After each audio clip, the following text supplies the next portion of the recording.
अध्याय 5वां। मुर्शद यानी गुरु। नाम फकीर तिना दा जो कर बैठे यार विखाले हू। अलिफ अल्लाह चंबे दी बूटी मुर्शिद मन विच लांदा हू। जित गत उत्तो सोहना राजी ओहो गत सिखांदा हू। हरदम याद रखे हर वेले सोहना उठांदा बहांदा हू। आप समझ समझेंदा बाहू आप आपे बण जांदा हू। गुरु की जरूरत। जैसा कि पहले समझाया जा चुका है कि जीवन का असली ध्येय मालिक से मिलाप है और यह मिलाप उसकी भक्ति और प्रेम के द्वारा ही संभव है। मालिक शरीर के अंदर है, इसलिए किसी बाहरमुखी साधन द्वारा उसकी प्राप्ति नहीं हो सकती। सवाल पैदा होता है कि फिर उस मालिक से मिलाप कैसे हो। उसके निराकार होने की वजह से ना तो हम उसे देख सकते हैं, ना ही उससे प्रेम कर सकते हैं और ना ही उससे अंदर जाने के मार्ग की जानकारी हासिल कर सकते हैं। यह कुदरती कानून है कि हमारा प्रेम केवल उन शक्लों और पदार्थों से ही होता है जिन्हें हम देख सकते हैं और जिनसे हमारा नजदीकी संबंध है, जैसे हमारे माता पिता, बाल बच्चे, रिश्तेदार, दोस्त, मित्र, जायदाद आदि। लेकिन मालिक रंग, रूप और आकार से परे है। फिर उससे हमारा प्रेम कैसे पैदा हो? इस उद्देश्य को पूरा करने के लिए हमें मालिक के उस प्रेमी, उस आशिक की खोज करनी है जो उसकी भक्ति करके उसका रूप हो चुका हो, जो नर के रूप में नारायण हो, इंसान के रूप में भगवान हो, ताकि हम उसके जरिए मालिक तक पहुंच सकें। जो एक ही समय में रब के स्तर पर हो और हम जीवों के स्तर पर भी, ताकि हम उसके द्वारा इंसानी स्तर से उठकर परमात्मा के स्तर पर पहुंच सकें। उसके स्तर पर होने से भाव यह है कि उसका रोम रोम प्रेम का रूप बन चुका हो, क्योंकि परमात्मा की असल सूरत प्रेम है और हमें यह प्रेम केवल प्रेम के स्रोत से ही मिल सकता है। जैसे गर्मी और रोशनी के स्रोत आग से हमें गर्मी और रोशनी, और ठंडक के स्रोत बर्फ से हमें ठंडक मिलती है। इसी तरह जरूरत की हर चीज को उसके असल स्रोत से ही प्राप्त किया जा सकता है। कामिल मुर्शिद यानी पूर्ण गुरु इंसान के रूप में कुल मालिक है और इश्क और प्रेम का भंडार है। यह केवल जबानी जमा खर्च नहीं, उसके रूबरू दीदार करने और उसके उपदेश और शिक्षा पर अमल करने से हम पर अपने आप ही यह भेद खुलने लगता है। उसकी निरंतर संगति और हिदायत के मुताबिक युक्ति अनुसार रूहानी जीवन अपना लेने से हमारे दिल में मुर्शिद का प्रेम पैदा होने लगता है और उसके द्वारा रब का इश्क जो हमारे अंदर सोया हुआ है वह जागृत होने लगता है। उसके उपदेश को ग्रहण कर लेने से हमारे अंदर जो रूहानी चढ़ाई का साधन मिलता है वह जागृत प्रेम की सहायता से अपने आप ही अमल में आने लगता है और अभ्यासी दर्जा बदर्जा रूहानी मंडलों में उन्नति करता हुआ कुल मालिक में समा जाता है। ऐसे पूर्ण पुरुष को मुर्शिद, गुरु, सद्गुरु और संत कहा जाता है। हजरत सुल्तान बाहू गुरु के मार्गदर्शन की जरूरत बताते हुए कहते हैं कि मेरी आत्मा संसार के मोह और प्यार में फंसकर असलियत के मार्ग से भटकी हुई थी। गुरु ने उसे सच का मार्ग दिखा दिया। मैं तां पुल्ली वैंदी बाहू मुर्शिद राह विखाया हूँ। आप समझाते हैं, तरक दुनिया दी ताई होसी जद फकर मिलेसी खासा हूँ। तारक दुनिया ताई होसी, जद हथ पकड़ेसी कासा हूँ। आप दुनिया के प्यार को मालिक के प्यार में बहुत बड़ी रुकावट बताते हुए कहते हैं कि कोई कामिल फकीर ही दुनिया का मोह छुड़वाकर शिष्य को परमात्मा की राह पर चला सकता है। जीव तभी इस राह पर चलना शुरू करता है जब कामिल मुर्शिद से दिल के प्याले में रहमत की बख्शिश पा लेता है। इसी तरह सब संतों और धर्म ग्रंथों ने परमात्मा को पाने के लिए गुरु की जरूरत पर बार बार जोर दिया है। मौलाना रूम रूहानी राह बताने वाले मुर्शिद के बारे में कहते हैं कि वह न सिर्फ ज्ञान देता है बल्कि अंदरूनी सफर तय करने के लिए रोशनी भी देता है।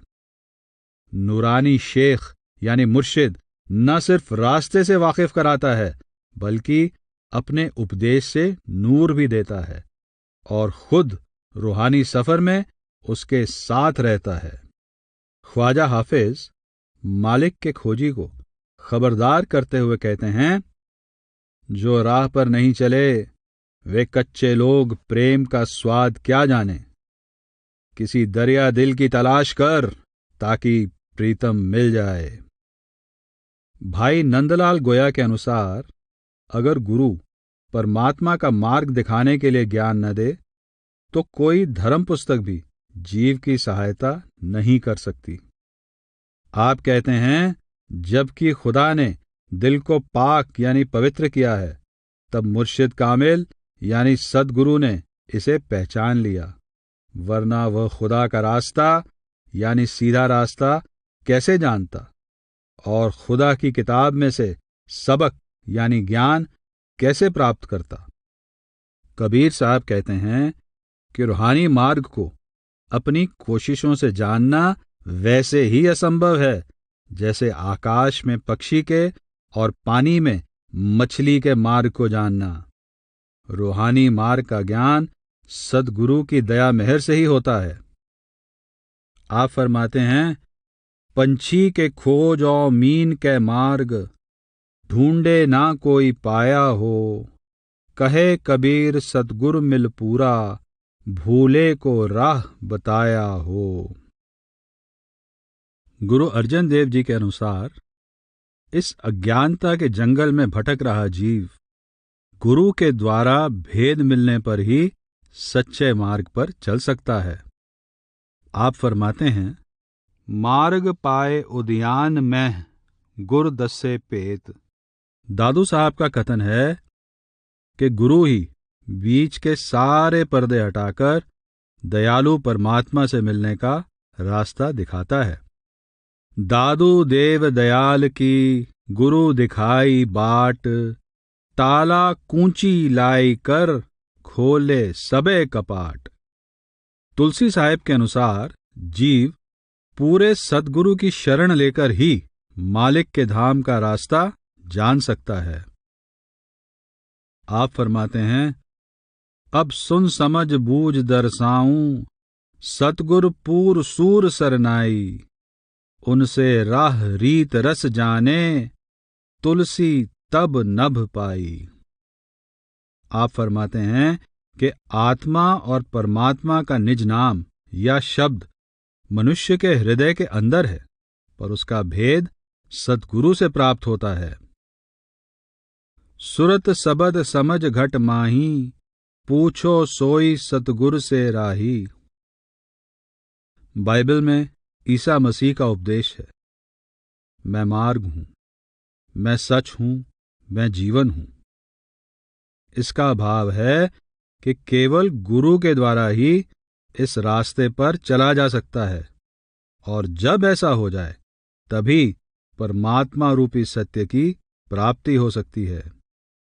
गुरु रामदास जी की वाणी है कि परमात्मा को पाने के लिए मन की खिड़की खोलने की चाबी केवल गुरु के पास है, किसी और के पास नहीं। नानक गुर बिन मन का ताक न उगड़े, अवर न कुंजी हथ। दीवाने शमस्तब्रेज में ये बात बहुत सुंदर ढंग से कही गई है। शहंशाहों के शहंशाह ने शरीर के अंदर बैठकर मजबूती से दरवाजा बंद किया हुआ है। फिर वह खुद ही इंसानी जामा पहनकर इसे खोलने के लिए आता है। भाव यह है कि परमात्मा जो हर मनुष्य में मौजूद है, खुद ही गुरु का चोला धारण करके अंदर का भेद समझाकर जीव को अपने साथ मिलाने के लिए आता है। भाई नंदलाल इस बारे में फरमाते हैं, अमृत घर के अंदर है, पर गुरु के मार्गदर्शन के बिना दुनिया उसे पाने के लिए बाहर भटकती फिरती है। जब पूर्ण गुरु हकीकत को समझा देता है तो यह अविनाशी धन प्राप्त करने की राह मिल जाती है। पंजाब के सूफी फकीर शाह हुसैन जीव की तरफ इशारा करके कहते हैं कि सब दुखों की दवा तेरे अंदर रखी हुई है, जिसे कोई संत रूपी वैद्य ही दे सकता है। दर्दां दा दारू तेरे अंदर वसदा, कोई संत तबीब मिलौंदा ही। कबीर साहब के अनुसार परमात्मा की ज्योति शरीर के अंदर है, जिसे कोई बिरला इंसान ही गुरु की रहनुमाई द्वारा जान सकता है। आप फरमाते हैं, अंतर जोत राम परगासा, गुरमुख बिरला जानी। बाहू साहब फरमाते हैं कि मुर्शद की रहनुमाई के बिना इबादत करना कुफ्र यानी नास्तिकता की दलदल में फंसना है। मजहबी पेशवा मस्जिद की कोठरी में बैठ जाते हैं, महात्मा और धर्मगुरु बनकर अभिमान में डूबे रहते हैं। माला पकड़कर वे मस्जिद में जा बैठते हैं, जैसे चूहा अपने बिल में घुस बैठता है। इन बेचारों को क्या मालूम कि रास्ता ऊबड़ खाबड़ है, सफर मुश्किलों से भरा है और कदम कदम पर ठोकरें खानी पड़ती हैं।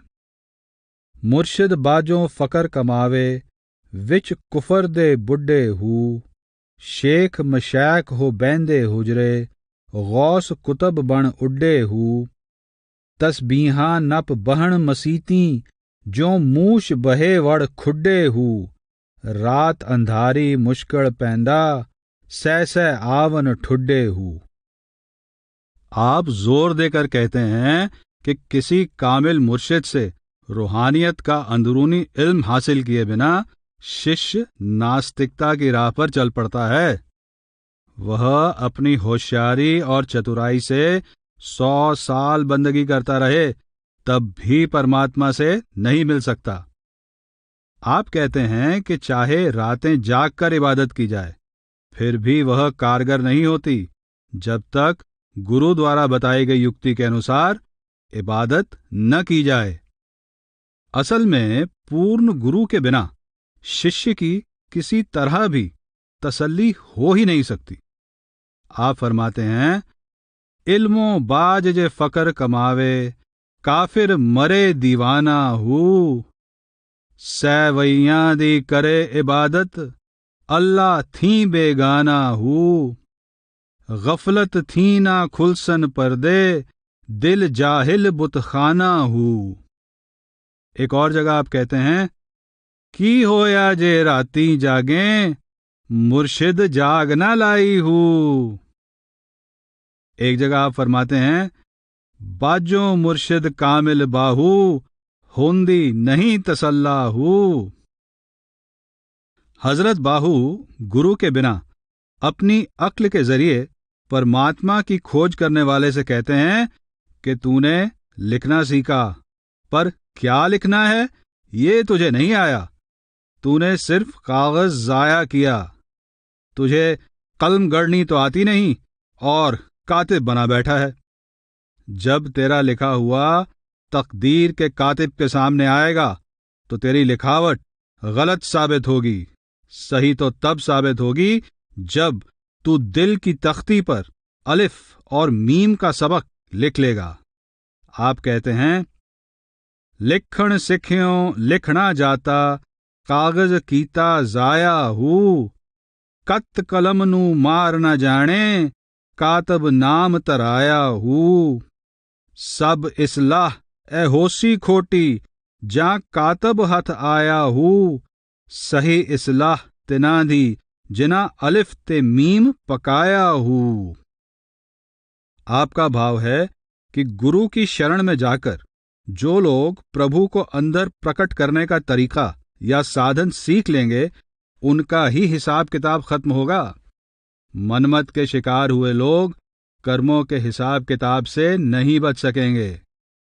आप अपनी एक फारसी रचना में जोरदार शब्दों में अपने इन विचारों की पैरवी करते हुए कहते हैं, अगर कोई शख्स सारी उम्र बंदगी में बिता दे और एक पैर पर खड़ा रहकर 300 साल भी अभ्यास करता रहे, तो वह भी अंदर जाने के साधन और रब के दीदार से नावाकिफ रहेगा। यह इल्म कामिल मुर्शिद की रहनुमाई के बिना हासिल नहीं हो सकता। कामिल मुर्शिद की एक ही रहमत भरी नजर कई सालों की इबादत से उत्तम और फायदेमंद है। अपनी एक और पुस्तक में आप हदीस में से एक लाइन का हवाला देते हैं, जिसका अर्थ इस प्रकार है, जिसका कोई शेख नहीं वह बेदीन यानी नास्तिक है, और जिसका कोई शेख नहीं वह शैतान है। इस प्रकार आपने पूरे जोर के साथ गुरु के बिना रूहानियत के रास्ते पर चलने का खंडन किया है।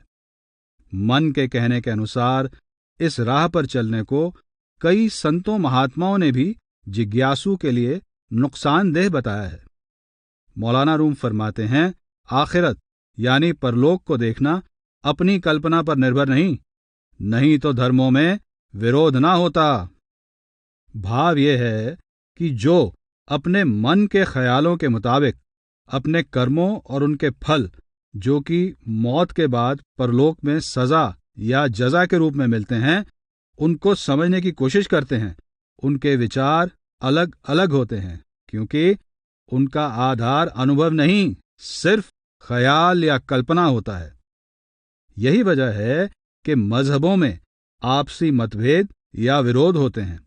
इसलिए मुर्शिद की जरूरत पर जोर देते हुए मौलाना रूम कहते हैं, पीर का दामन पकड़, क्योंकि पीर के बगैर यह रूहानी सफर मुसीबतों और खतरों से भरा हुआ है। भाई नंदलाल गोया कहते हैं, जिनका मुर्शिद नहीं है उनका नाम भी जबान पर ना लाओ।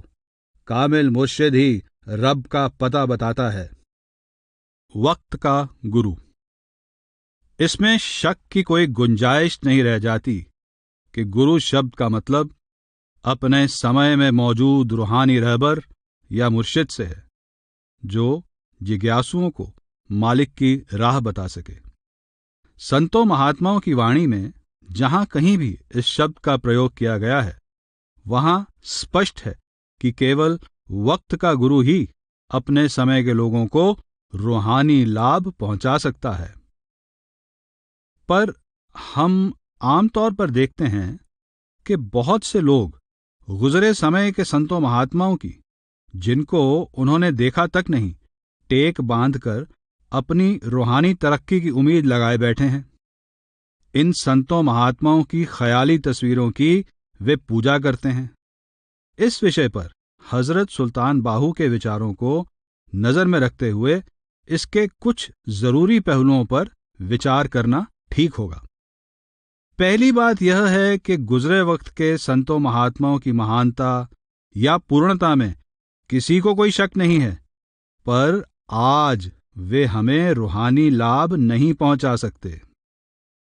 उनकी मौजूदगी में जो लोग उनकी शरण में आए, उनसे रूहानी प्रकाश प्राप्त करते रहे, लेकिन हम आज उनसे रहनुमाई हासिल नहीं कर सकते। अब वे परमात्मा में लीन हो चुके हैं और हमारे लिए परमात्मा जैसी ही हस्ती रखते हैं।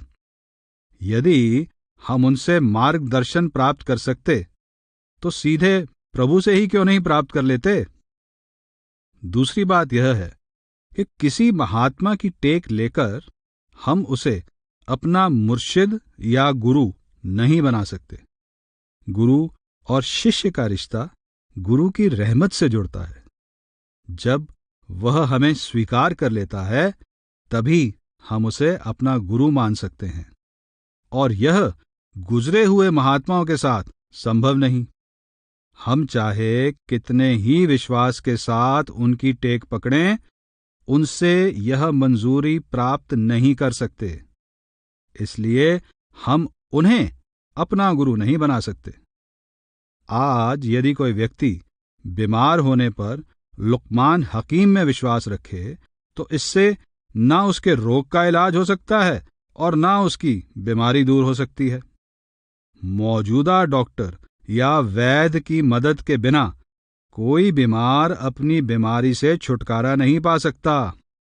तीसरी बात यह है कि रूहानियत की राह बहुत बारीक और मुश्किल है।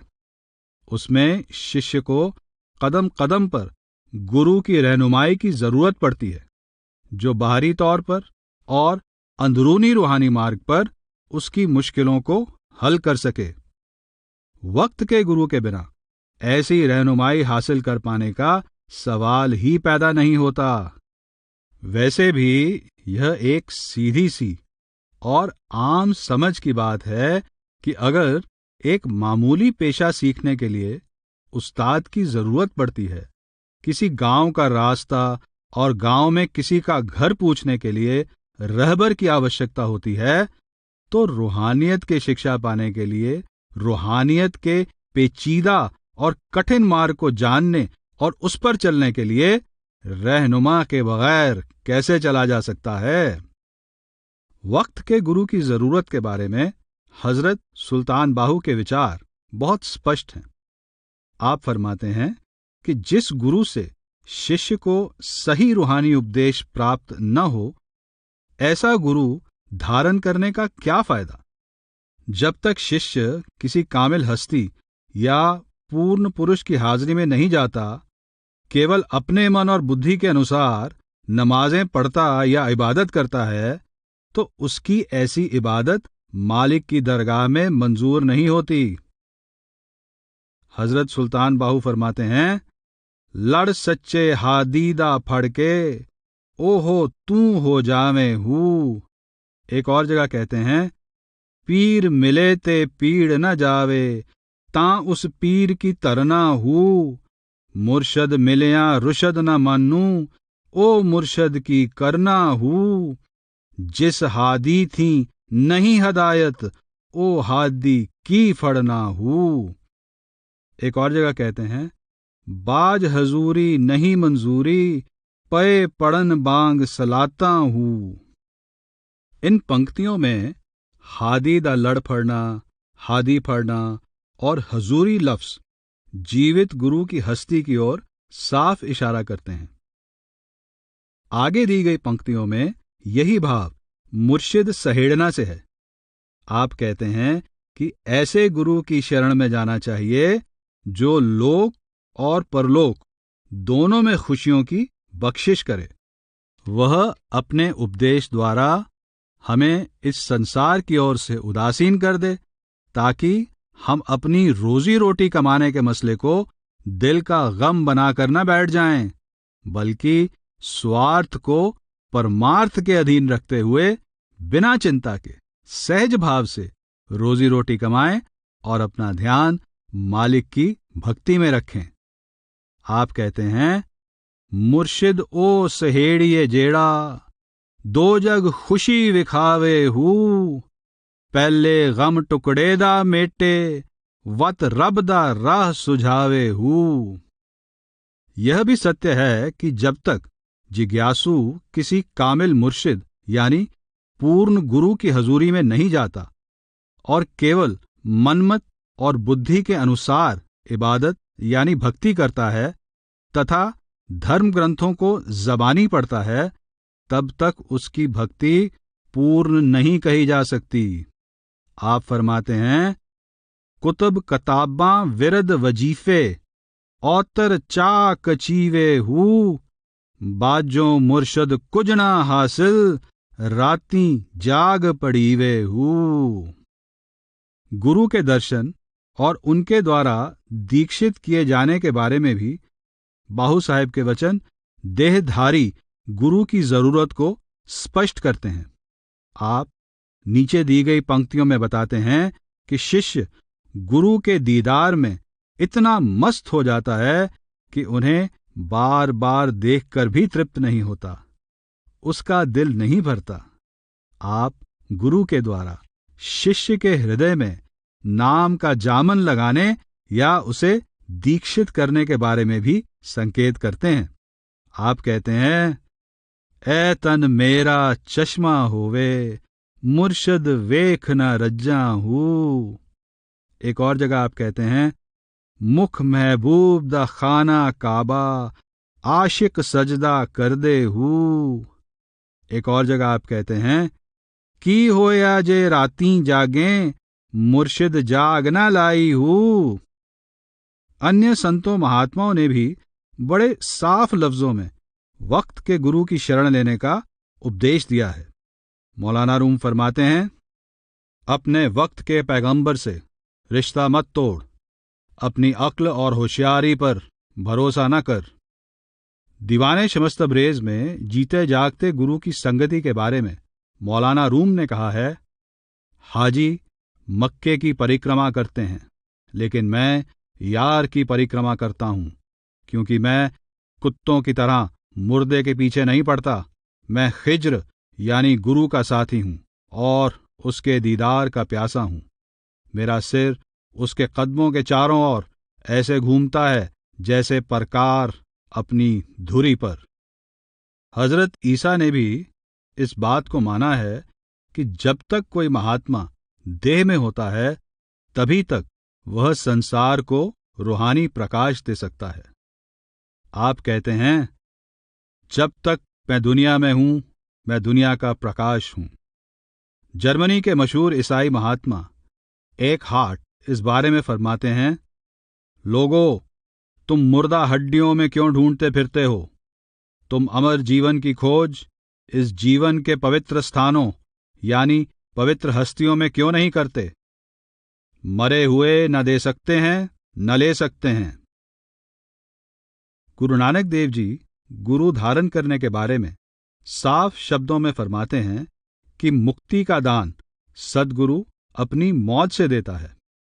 ऐसा गुरु ही मुक्ति का सही तरीका जानता है जिसने खुद मुक्ति प्राप्त कर ली हो।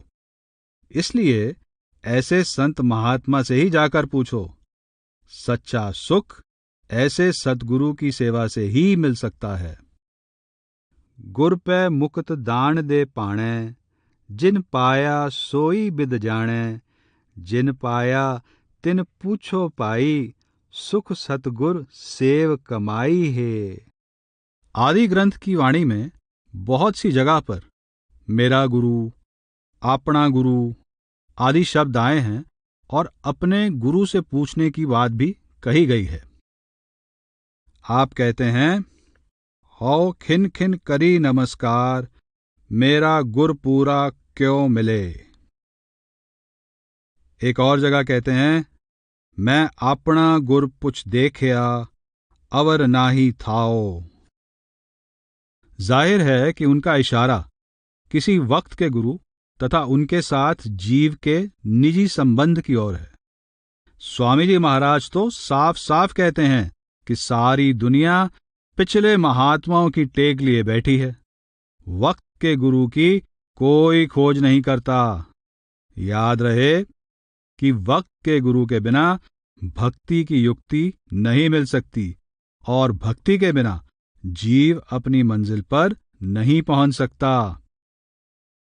आप फरमाते हैं, सब मिल करते पिछली टेका, वक्त गुरु का खोज ना नेका, बिन गुरु वक्त पगती नाही पावे, बिना पगती सतलोक ना जावे। कामिल मुर्शिद यानी पूर्ण गुरु। पूर्ण गुरु हमेशा मालिक की खोज का तरीका बताता है। वह समझाता है कि मालिक हर इंसान के अंदर है और जब भी किसी को मिलेगा अंदर ही मिलेगा। वह जिज्ञासु को कर्मकांड, शरीयत आदि बाहरमुखी साधनों में नहीं उलझाता। उसका उपदेश उसके निजी अनुभवों पर आधारित होता है।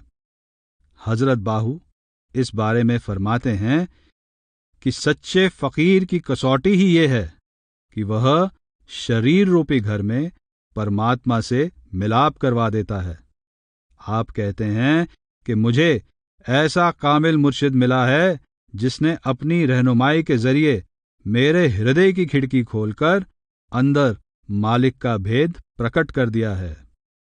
ऐसे पूर्ण पुरुष के बिना अंदर का गुप्त रहस्य कोई नहीं जान सकता। आप फरमाते हैं, बाज मुरब्बी किसे न लद्दी, गुज्जी रमज अंदर ही हूँ।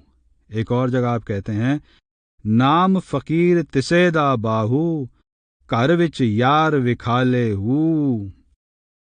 एक और जगह आप फरमाते हैं, मैं कुर्बान उस मुर्शिद तो जिस दस्या पेत इलाही हूँ। एक और जगह आप कहते हैं, बाजो मुर्शिद कामिल बाहू, होंदी नहीं तसल्ला हूँ।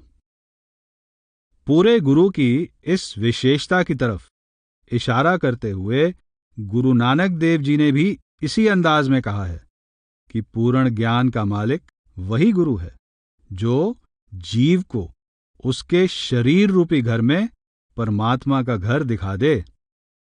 कर में कर देखाए दे, सो सतगुर पुरख सुजान। स्वामी जी महाराज का भी यही कहना है, घर में घर गुरु दिखलावें। धर्म ग्रंथों की सही व्याख्या भी ऐसे पूर्ण पुरुष कर सकते हैं जो रूहानी अनुभव के मालिक हैं। इस बारे में कुरान शरीफ के सूरा अल इमरान आयत 7 में कहा है, और कोई इसकी ठीक व्याख्या नहीं जानता सिवाय अल्लाह के या उनके जो उसके इल्म में पक्की तरह कायम हैं। इसी भाव को मौलाना रूम ने बहुत सुंदर ढंग से इस प्रकार प्रकट किया है, कुरान के अर्थ कुरान से पूछ और बस उस शख्स यानी व्यक्ति से पूछ जिसने हवस यानी लालसा को फूंक दिया हो। वह लालसा को फूंकने वाला सिवाय कामिल मुर्शिद के और कौन हो सकता है। साईं बुल्ले शाह कहते हैं कि मालिक को कामिल मुर्शिद की मदद के बिना कोई नहीं पा सकता। फिर अपनी मिसाल देते हैं कि मुझ पर मेरे मुर्शिद शाह इनायत ने ही रब का भेद जाहिर किया है। जो कोई उसनु लख्या चाहे, बाज वसीले लख्या ना जाए, शाह अनायत भेद बताए, ता खुले सब इसरार। इसी प्रकार आप एक और जगह पर कहते हैं कि कामिल मुर्शिद के मिलने से पहले की गई मेरी सारी इबादत बेकार हो गई। बिन मुर्शिद कामल बुल्लिया, तेरी ऐवें गई इबादत कीती। कठ उपनिषद में लिखा है, बिना किसी ज्ञानी के उपदेश के इस विषय में मनुष्य की पहुंच नहीं होती, क्योंकि यह मार्ग बहुत पेचीदा और तर्क से परे है। कबीर साहब के अनुसार जब तक जीव पूर्ण गुरु की शरण में जाकर उनसे मार्गदर्शन प्राप्त नहीं करता, तब तक किताबी ज्ञान, योग, यज्ञ, तप और ऐसे करोड़ों उपाय कर लेने पर भी मालिक की प्राप्ति नहीं हो सकती। आप फरमाते हैं, केतक पड़ी गुण पच मुआ, जोग यज्ञ तप लाए, बिन सतगुरु पावे नहीं, कोटन करे उपाय। गुरु नानक देव जी के अनुसार जो निगुरे लोग अपनी बुद्धि से इस मार्ग पर चलते हैं, वे बंजर जमीन में फसल बोने की कोशिश करते हैं, जहां कुछ पैदा नहीं हो सकता। सद्गुरु के बिना उनकी अज्ञानता कभी दूर नहीं हो सकती और वे संसार सागर में डूब कर रह जाते हैं। कालर बीजस दुर्मत ऐसी, निगुरे की निशानी, सतगुरु बाजो कोर अंधारा, डूब मुए बिन पानी। गोस्वामी तुलसीदास जी के अनुसार मनुष्य की बात तो दूर रही, ब्रह्मा और शिव आदि देवता भी गुरु के बिना भवसागर को पार नहीं कर सकते। आप फरमाते हैं, गुरु बिनु भव निधि तरई न कोई, जौं भी रंची शंकर सम होई। स्वामी जी महाराज फरमाते हैं कि गुरु के बिना सारा संसार विषयों विकारों के ठगों द्वारा बुरी तरह लूटा जा रहा है। केवल गुरु ही इनसे छुड़ा सकता है। ठगों ने रोका सब संसार, गुरु बिन पड़ गई सब पर धाड़। गुरु बिन और न कोई रखवार, कहूं मैं तुमसे बारंबार। गुरु संभाल करता है। मुर्शिद जिस मुरीद को अपना लेता है, जिसको बैअत यानी दीक्षित करता है, उसकी पूरी संभाल करता है। मुरीद के मन में धीरे धीरे ये विचार जड़ पकड़ता जाता है कि परमात्मा सर्वव्यापी है और उसके बिना कुछ भी नहीं है। वह संसार और सांसारिक इच्छाओं से विरक्त होता जाता है। दूसरे शब्दों में, दुनिया के ख्याल निकलते जाते हैं और परमात्मा का ध्यान और प्रेम उसके हृदय में बस जाता है। मुर्शिद यानी गुरु मुरीद यानी शिष्य की रूहानी संभाल किस तरह करता है? यह बात हजरत बाहू की मशहूर पहली बैत पढ़ने से स्पष्ट हो जाती है। इसमें वे फरमाते हैं कि मुर्शिद ने मेरे मन में एक चंपा का पौधा लगाया और उसे नफी इस बात के पानी से सींचा। जब उसमें फूल लगे तो मेरा अंदर महक उठा।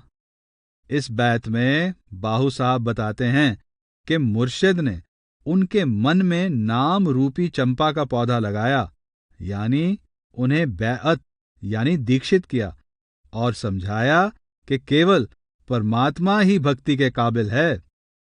जब उन्होंने इस दृढ़ विश्वास के साथ मन लगाकर गुरु के हुक्म के अनुसार अभ्यास किया तो उनका मालिक से मिलाप हो गया और उनका अंदर आनंद से भर गया। आप फरमाते हैं, अलिफ अल्लाह चंबेदी बूटी, मुर्शिद मन विच लाई हूँ। नफी इस बात दा पानी मिलियोस, हर रगे हर जाई हूँ। रूहानी संभाल के अलावा दुनिया में भी शिष्य की संभाल होती रहती है। बाहू साहब फरमाते हैं कि जिस भी हालत में शिष्य रहता है वह मुर्शिद की ओर से ही निश्चित की हुई होती है, क्योंकि मुर्शिद अच्छी तरह जानता है कि शिष्य का भला किस बात में है। गुरु शिष्य का हर समय ध्यान रखता है, अपनी रजा में ही उसको उठाता बिठाता और कामकाज आदि में लगाता है। गुरु खुद ही उसके अंदर समझ बनकर बैठ जाता है और खुद ही समझाने वाला भी, और आखिर में वह उसे अपने साथ एक रूप कर लेता है। आप कहते हैं, अलिफ अल्लाह चंबेदी बूटी, मुर्शिद मन विच लांदा हूँ। जिस गत उत्ते सोना राजी, ओहो गत सिखांदा हूँ। हरदम याद रखे हर वेले, सोना उठांदा बहांदा हूँ। आप समझ समझेंदा बाहू, आप आपे बन जांदा हूँ। बाइबल में हजरत ईसा गुरु के रूप में शिष्यों की संभाल की अपनी जिम्मेदारी का वर्णन करते हुए कहते हैं, मैं अच्छा गडरिया हूं। अच्छा गडरिया अपनी भेड़ों के लिए जान कुर्बान कर देता है।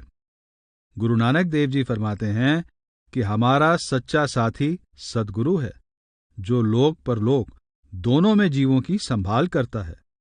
वह शिष्य के सिर पर अपना हाथ रखते हुए अपने हुक्म से उसके हृदय में से बुराइयों को निकाल देता है। आप कहते हैं, सतगुरु बाज न बेली कोई, ऐथे औथे राखा प्रभ सोई। कर हुक्म मस्तक हथ तर विचों, मार कडियां बुरियाइयां।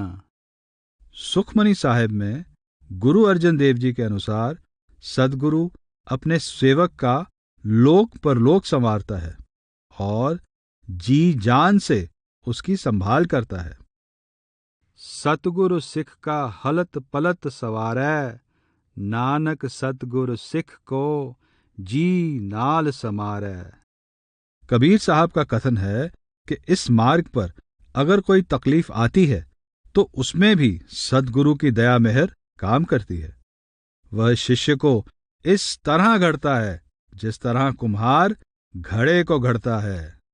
वो बाहर से तो घड़े पर चोट करता है, लेकिन अंदर से हाथ का सहारा देकर उसके अवगुण हटाना चाहता है, और इसी में सेवक की भलाई छिपी होती है। गुरु कुम्हार शिष्य कुंभ है, गड़ गड़ काढ़ै खोट, अंतर हाथ सहार दै, बाहर बाहै चोट। महात्मा सुंदरदास जी बहुत सुंदर उदाहरण देते हुए गुरु द्वारा शिष्य की संभाल के बारे में कहते हैं कि जैसे दर्जी कपड़ा सीता है, बढ़ई लकड़ी पर रंदा लगाकर संवारता है, सुनार सोने का खोट निकालकर जेवर गढ़ता है, लोहार लोहे को गलाता है, मूर्तिकार पत्थर को तराशता है और कुम्हार बर्तन को घड़ता है।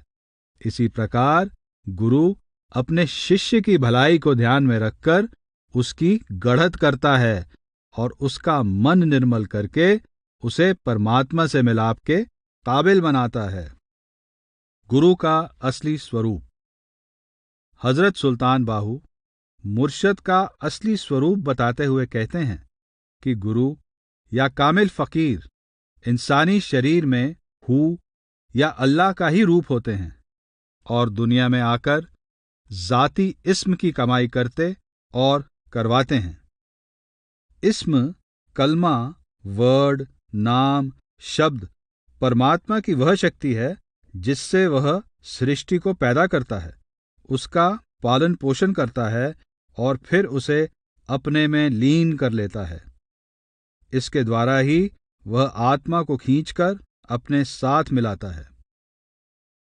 आप आगे फरमाते हैं, वे परमात्मा की हस्ती, पूर्ण एकता या वहदत में समाये रहते हैं, जहां कुफ्र और इस्लाम, जिंदगी और मौत, मुकाम और मंजिल आदि किसी प्रकार के द्वैत का नामो निशान नहीं। हूदा जामा पहन कराहा, इस्म कमावण जाती हूँ, कुफर इस्लाम मकाम न मंजल, ना उथ मौत हयाती हूँ, शाह रग थी नजदीक लदोसे, पा अंदरूने चाहती हूँ, ओ असां विच असी उना विच, दूर रही कुर्बाती हूँ।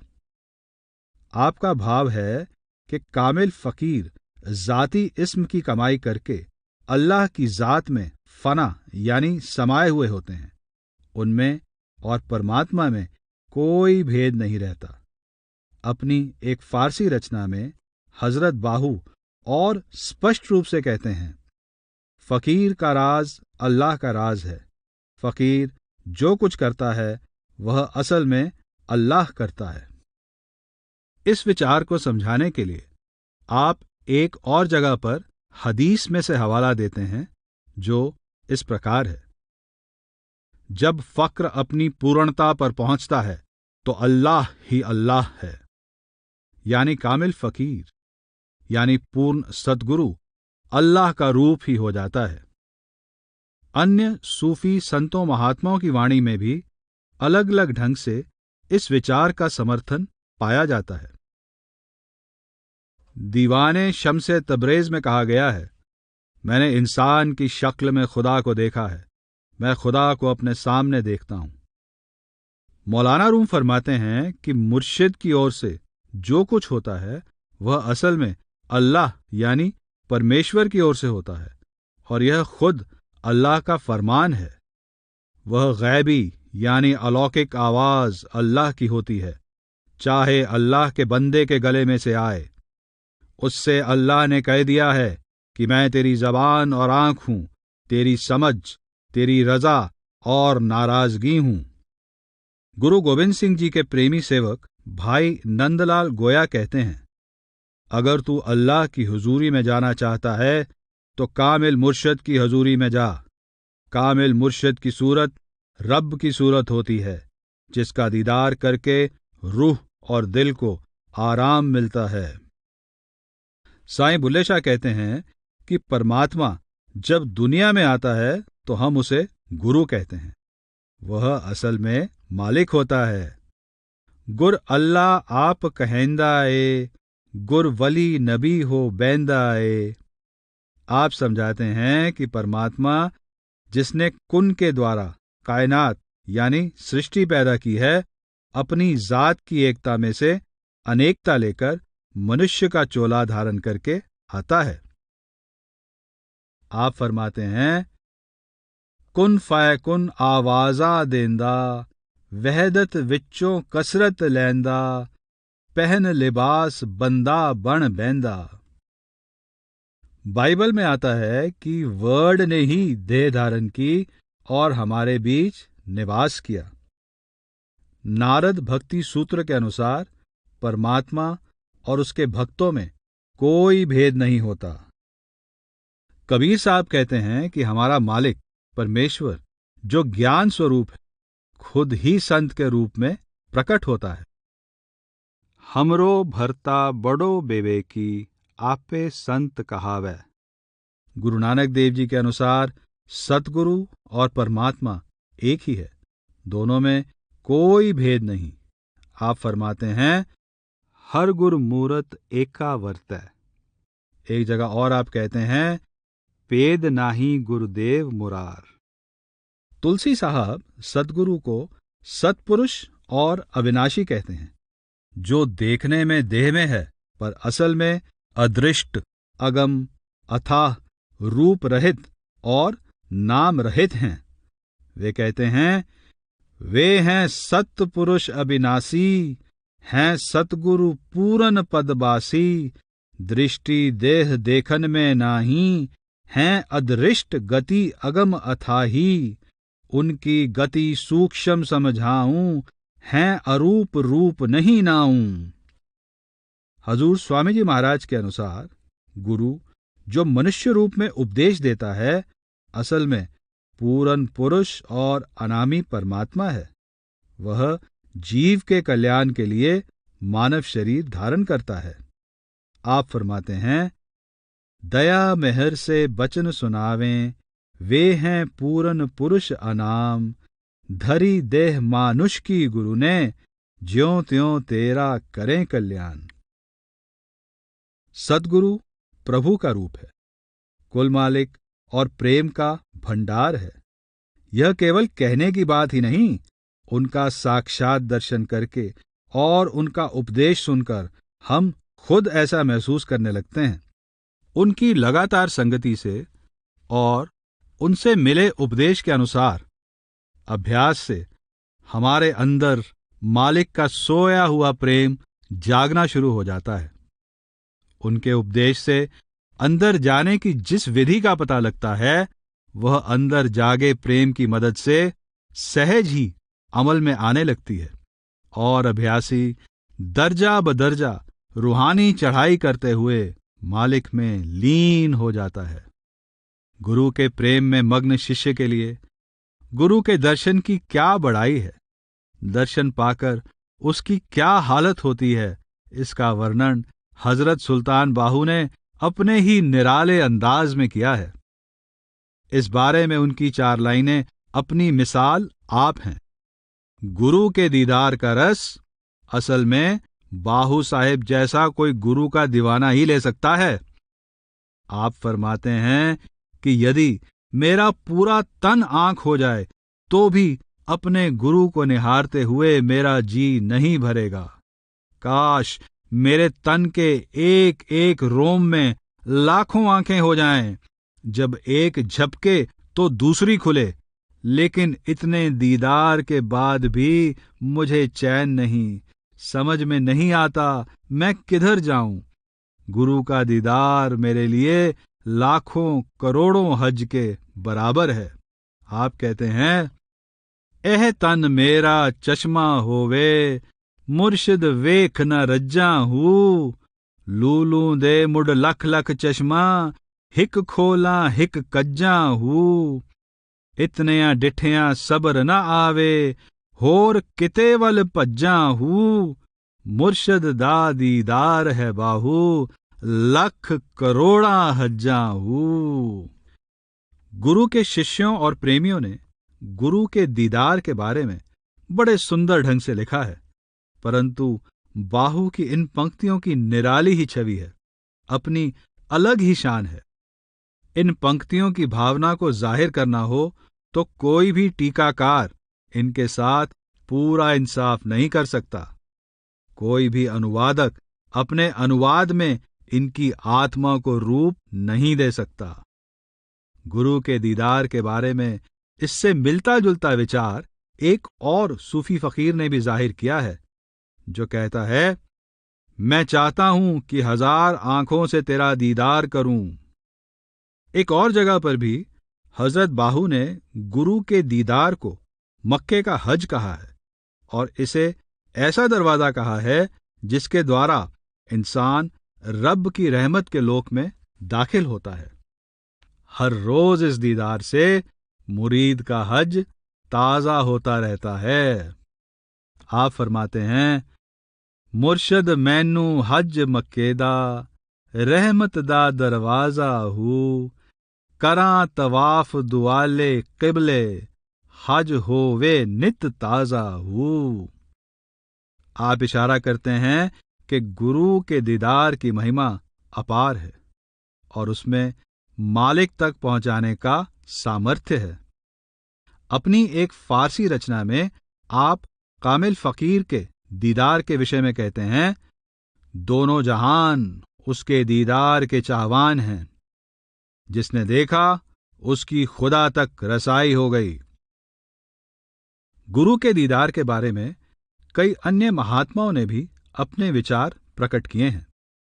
तेहरान के सूफी हजरत इमामी का सुंदर कथन है, ईद का दिन साल में एक बार होता है, लेकिन तुम्हारी दीद यानी दर्शन से हमारी ईद हमेशा होती रहती है।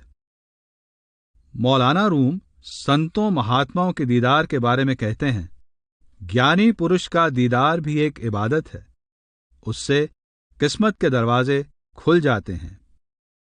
बाइबल में हजरत ईसा फरमाते हैं, जो मुझे देखता है वह उसे देखता है जिसने मुझे भेजा है।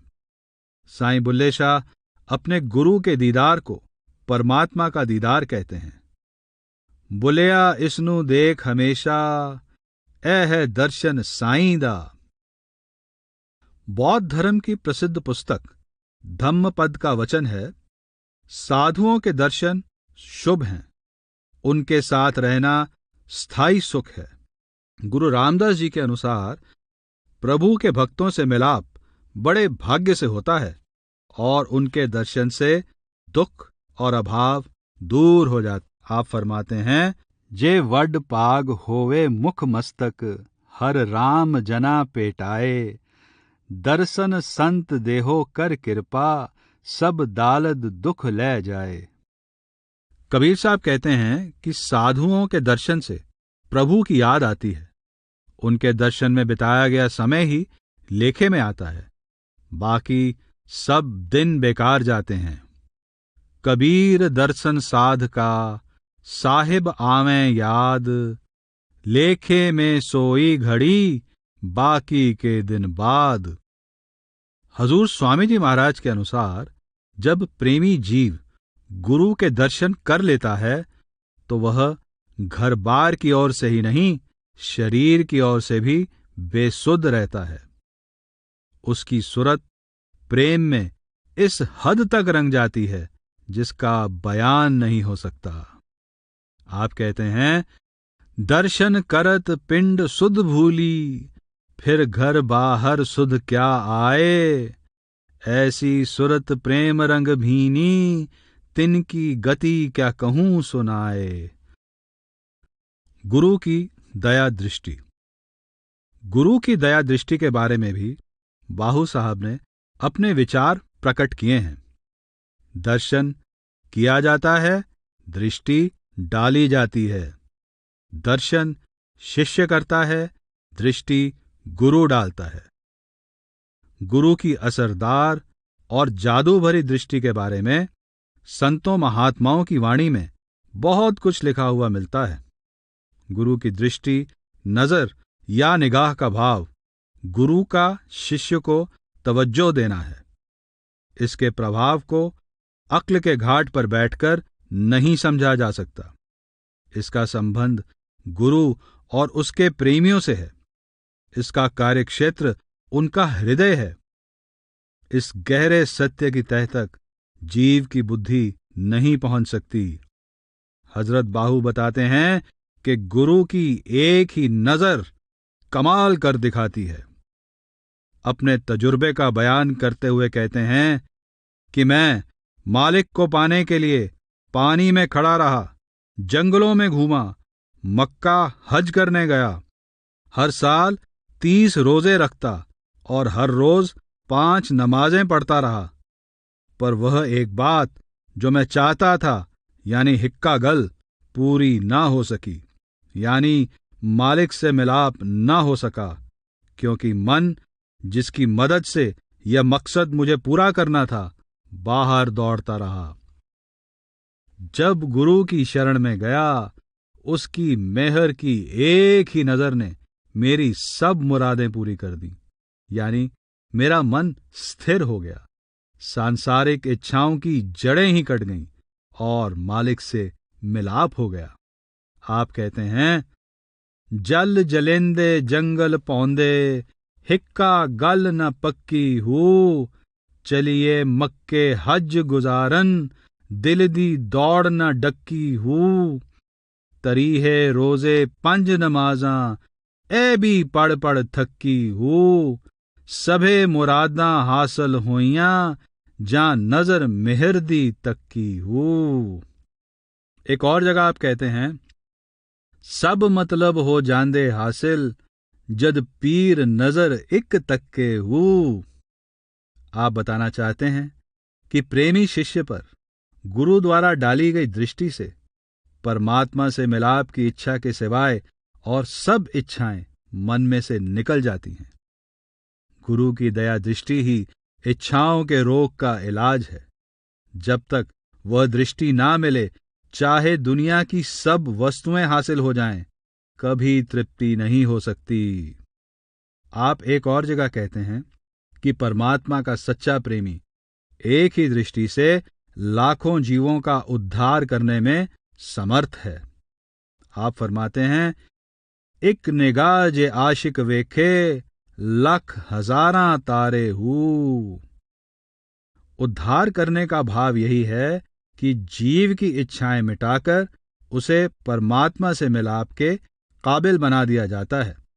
आप अपनी एक अन्य पुस्तक में कहते हैं, कामिल फकीर की एक नजर सारी उम्र की इबादत से बेहतर है और सभी विद्याओं व शरीयत की सभी क्रियाओं से कहीं अच्छी है। दीवाने शम्से तब्रेज में कहा गया है, मेरे दिल में शंकाओं की 1000 गांठें पड़ी हुई हैं, जैसे कि जादू की गांठें हों। तेरी खूबसूरत आंखों के जादू ने वे सब गांठें खोल दी। इस बारे में साईं बुल्ले शाह भी कहते हैं कि सभी जानते हैं, मेरे मुर्शद की मेहर भरी नजर जिस पर पड़ जाती है वह उस जैसा ही हो जाता है, और सच बात तो यह है कि वह उसकी नजर पड़ने पर तर जाता है। वाह जिस पर करम आवेहा है, तस्दीक ओवीता जेहा है, सच सही रिवायत एहा है, तेरी नजर मेहर तर जाईदा। महात्मा चरणदास के अनुसार गुरु की दृष्टि पड़ने से जीव निहाल हो जाता है, उसकी दुर्मति सुमति में बदल जाती है और वह कौवे से हंस अर्थात मनमुख से गुरमुख बन जाता है। आप फरमाते हैं, दृष्टि पड़े गुरुदेव की, देखत करें निहाल, और मति पलटें तबें, कागा होत मराल। आदि ग्रंथ के अनुसार पूरा गुरु एक ही नजर से उद्धार करने में समर्थ है। शिष्य के उद्धार के लिए वह उसके मन को अपनी तवज्जो देकर स्थिर कर देता है।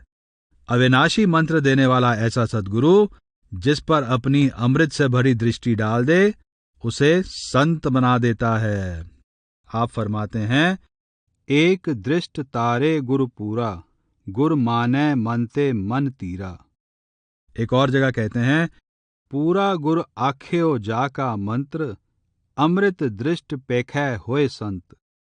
इस विषय पर संतों महात्माओं के विचारों से स्पष्ट हो जाता है कि जिस तरह प्रकाश स्तंभ यानी लाइट हाउस अंधेरे में भटकती एक नैया को अपनी मंजिल पर पहुंचने में सहायता करता है, उसी तरह पूर्ण गुरु वह ज्योतिपुंज है जो संसार सागर में बहती हुई रूहानी मार्ग के पथिक की जीवन नैया को निज धाम रूपी किनारे पर पहुंचा देता है।